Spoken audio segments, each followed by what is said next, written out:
In this pediatric ward in Aden, every room tells a version of the same story. 11-month-old Marcia Al Sadeeq, clinging to life. Weighing only 7 pounds, she's just one of the 17 million Yemenis who aren't getting enough food to survive. We only eat 1 meal a day, her mom tells me. We fled from Mocha 3 months ago and we're living in a camp. Is there food in the camp? There's only rice, tomato sauce, and a little bit of wheat, she says, and I'm breastfeeding. When did your baby become sick? Malika can't get the nutrients she needs because her mother doesn't have enough food. Malika is half the weight she should be at 11 months old. Her immune system vulnerable, she contracted measles and went into sepsis. She can die from hypothermia. Her doctor, Aida Al Sadeeq, says these are complications that arise from malnutrition. Others can include chest infections and meningitis. All can prove fatal.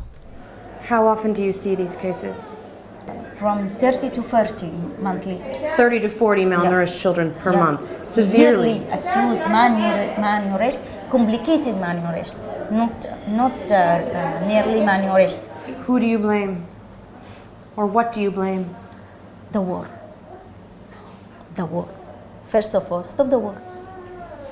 The beauty of Yemen's landscape belies a society that has always suffered. It was the poorest country in the region before the war, and now it's the scene of what's being called the worst humanitarian crisis in the world. It began in 2014 when Houthi rebels opposing Yemeni government corruption took over huge parts of the country. The Houthis are a predominantly Shiite sect backed by Iran.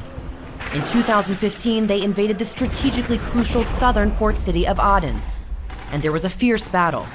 The government asked Sunni Saudi Arabia for help in defending the city, which it did with aid from a coalition including the United Arab Emirates and the United States. The coalition then drove the Houthis north, where the battle continues. Today, both sides in the conflict use food as a weapon of war. The Houthis by hiking food prices to finance their war effort, and the Saudi coalition by attempting to starve the Houthi side into submission. For 2 months last year, the Saudi government blockaded the Houthi-held port of Hodeida in an attempt to choke its supply lines. For a country that historically has relied on imports for 90% of its food, it was catastrophic. Amid international outcry, the Saudis eased the blockade in January. But in order to control who gets both food and fuel entering Yemen, the coalition requires some ships to be diverted to the already crowded port of Aden, which the coalition oversees. You can see the remnants behind me of Yemen's Coast Guard, which was hit so hard in 2015 in the battle with the Houthis. They're now trying to rebuild themselves, and they're in charge of securing the waters off Aden's coast. They're going to take us out to a ship, an American ship which is carrying aid for the World Food Program. Apparently, it was quite difficult, quite a coup to get the permissions even to dock here in Aden, but they're stuck several miles out to sea because of red tape and corruption, just waiting for a parking space. All these ships are waiting. All the ships, yeah. Our guide for the day is Marwan Al Bakshi. His unit is assigned to watch over the ships that are waiting for permission from the coalition to dock. What's the longest one of these boats has waited out here? Some of the ship, they are waiting for 20 days. For 20 days? Yes. 3 weeks some of the ships have waited. Yes. Is it hard for you as a Yemeni? Of course, yeah. To really? See that this food is Yes. stuck at 15 nautical miles outside? I'm really feeling sad about that. Yeah, but I have no authority to do what I can do. My job is to protect her. This is food for the Yemeni people. They need it. It's too important. The ship sat offshore for 5 days. Then finally, it arrived here at the port of Aden's mill, where the grain on board was offloaded and will be turned into flour. The UN's World Food Program, the WFP, is on the front line in the fight to feed almost 60% of the country. Shashi Daran is the program officer in Aden, and these are the bins designated for the WFP. It's the leading source of food aid in the country, but it's still feeding less than half of the 17 million in need. We saw today the grain streaming in. So why are Yemen's people starving? We are providing food, but we are not providing food to everybody. We do not have enough funding available with us. Even if they had the funding, getting the food to the people living on front lines is almost impossible due to constant fighting. And there are hurdles too in getting the food to the rest of those in need.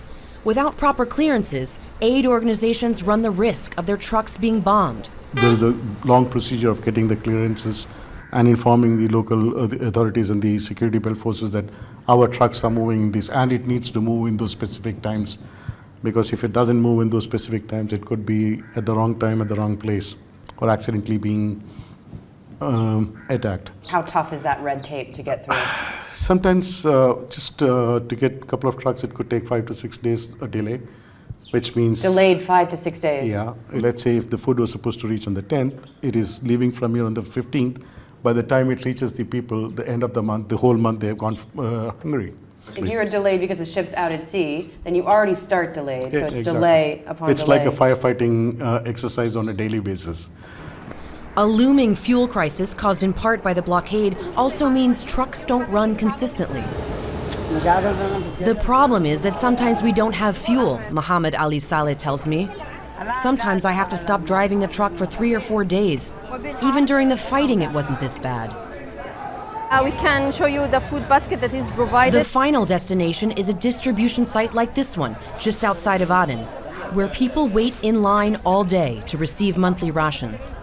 Ashwaq Saif says she walked 2 hours with painful kidney stones to get here to bring food home for her 5 children. My husband is a day laborer in construction, and we can barely afford to have food for both lunch and dinner. If we waited for him to finish work to pick up the food, we wouldn't eat today. The food we are receiving is not enough. Once we run out, we have to buy little portions with small bills to get through the month. I had to borrow 500 riyal to hire a motorcycle to carry the food home for me. She tied these 2 coins to her scarf so as not to lose them. She says it's all she has. We are very poor. If one of the kids gets sick, we can't afford to take him to the hospital. This is a sample of the food basket that we are providing to the household in this area. Tumna Obaid is with Field Medical Foundation, a local organization funded by WFP. So sugar, lentils, wheat, and oil. So the most essential commodities to survive. No fruit or vegetables. No, unfortunately. Yeah. Unfortunately. This is what we can provide them for now. I mean, we are trying to save lives. More internally displaced people are coming because of the conflict on the borderline, and they are coming and asking for food assistance. Unfortunately, our resources is limited, so we only can provide a limited number. We cannot keep up. So Aida Al. And not everyone can make it to one of these sites. We joined doctors supported by Save the Children in Lahish province, north of Aden, where they went to check on baby Abdullah, who's been malnourished for most of his short life. His mother Hatima and father Abdul Ahmed say they're poor. They can't afford food and medications. Abdullah's chubby cheeks mask stunted growth in his arms and legs, and he's battling a chest infection. So he has gained a pound in the last 4 weeks. But he's still tiny. This child is 7 months old. While any improvement is welcome, doctors are still concerned about his overall health. He's got a bad cough and he still looks malnourished. They measure his arms to check his status. Severe acute malnutrition. Severe acute malnutrition, a concept so commonplace in Yemen that it's known by its acronym, SAM.